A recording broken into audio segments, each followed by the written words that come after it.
Nick, I'll start with you. How concerning were the Lakers in their blowout loss to the Thunder last night?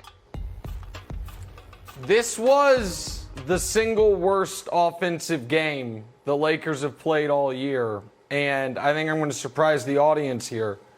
But I've got a semi-major announcement, or I guess a couple of them. Based on what we've seen in the bubble, the Los Angeles Lakers aren't the best team in basketball. They're not the favorites to win the title. And based on what we've seen in the bubble, LeBron James isn't the best player in the league. So congratulations to the Phoenix Suns, who are clearly the favorites, and TJ Warren, who now holds the championship belt of best player alive. From LeBron. Because we need to base our analysis fully and totally and solely on these first 4 games of the bubble. And the Lakers have had their 3 lowest field goal percentages of the season.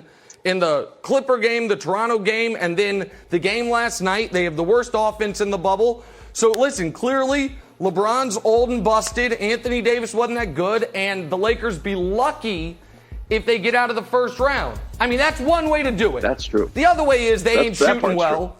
They got no motivation after they beat the Clippers in the one game they needed to win in the bubble when LeBron shut down Kawhi and Paul George at the end of the game after hitting the game-winning shot. I know that happened so long ago we forgot about it. It was 5 days ago.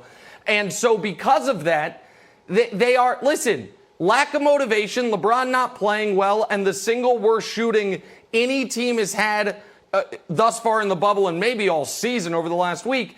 It's Broussard. It's been a perfect storm of suck. But I am, contrary to how I started, I am not going to overreact. I think the Lakers will be absolutely fine. And once they get the real LeBron James back, they will look like they have looked, Broussard, I believe, throughout the entirety of the season. I'm frightened. I'm terrified. I'm scared. Because I actually agree with Nick Wright. I mean, look, there we go. The Clippers and the Bucks are 1 and 2, and TJ Warren looks like Michael Jordan. I mean, look, let's not overreact to what's going on in the bubble. And it's look, bizarre LeBron, world. It is bizarre world. And LeBron has made references to, adjusting and things off the court that he didn't want to get into. He mentioned after the game. He's obviously said he misses his family desperately and his mother. So maybe there's some stuff off the court where he's just adjusting to not being with his family. It's stunning to see him, of all people, shoot 42% because LeBron is always an efficient scorer. It's stunning to see Anthony Davis have 9 points in a game because you rarely see a player of that stature, Joel Embiid notwithstanding, ever have a game where they score in single digits. So it's a bit odd, but I'm not going to overreact like Nick said. And one thing I think about LeBron, if you just go back in his history, I remember his rookie year, preseason looked bad. And his first game ever, which I was at in Sacramento, he plays like a Hall of Famer right away. As soon as he gets in the NBA, 28 points. We've seen him in the past at times struggle in the regular season, particularly in Cleveland last year, at times just coast. And then here come the playoffs, and he turns it up. I think that LeBron, do meaningless games really mean anything to him? And especially at this stage of his career. So he may just be coasting, getting himself in shape, trying to get other guys involved.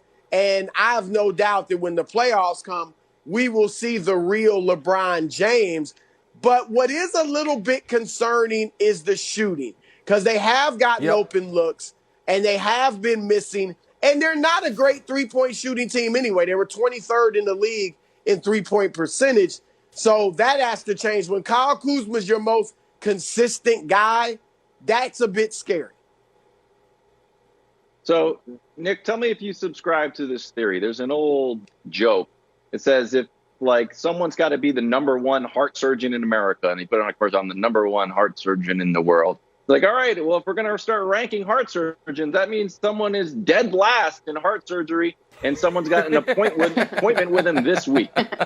So when LeBron talks about big games, we know he shows up for big games. He shows up. We know he's going to show up on Christmas. We know he's going to show up in the playoffs. And when you looked at this schedule and we talked about how important the number 1 seed was for him, he clinched it. They're not going after their Bucks, so it's literally nothing to play for. I think there's just, you can take sort of a mental vacation. I'm not putting any sort of credence into this game at all. Hey. Good. So I thought Jenna was going to jump in. My apologies. Go ahead, Jenna. Yes, please. No, Jenna, go. Well, can something be said for momentum? Can something be said for these guys were off for a couple of months? Good question. Sure, it was a meaningless game. They already clinched the top seed, but how about ramping it up and working on that three-point shooting and working on all the little things? Well, can something be said for what that ramp up would look like heading into the playoffs? Yeah, so I guess 2 points there. One is the shooting part, no matter how meaningful or meaningless a game is, you're always trying to make jump shots. And they are just missing open jump shots. Now, I am hesitant to say it's the sight lines. It's weird. We hear about shooters in different arenas, how it feels for them. Because I did hear before the bubble started, some shooters say it is perfect for shooters because of the sight lines. So I just think they are just flatly missing open shots. And this is why I do think for the Lakers, that 1 seed that they clinched a few days ago is so critically important for them. Because they are going to, particularly LeBron, be able to get back in the flow of things in games that matter against whomever they play in that 8 spot is going to be a bad defensive team. Whether you get New Orleans, Memphis now without Jaren Jackson, which is falling apart, or Portland, LeBron is going to get back in rhythm offensively in that first-round series. Had they not taken the regular season seriously, Broussard, I would be more concerned right now because you'd be staring at a first-round matchup potentially against Dallas, who has a great player. I heard a scurrilous rumor last night, Broussard, that you went on the radio and said that they've got the greatest 20-year-old player of all time. I couldn't believe it was true.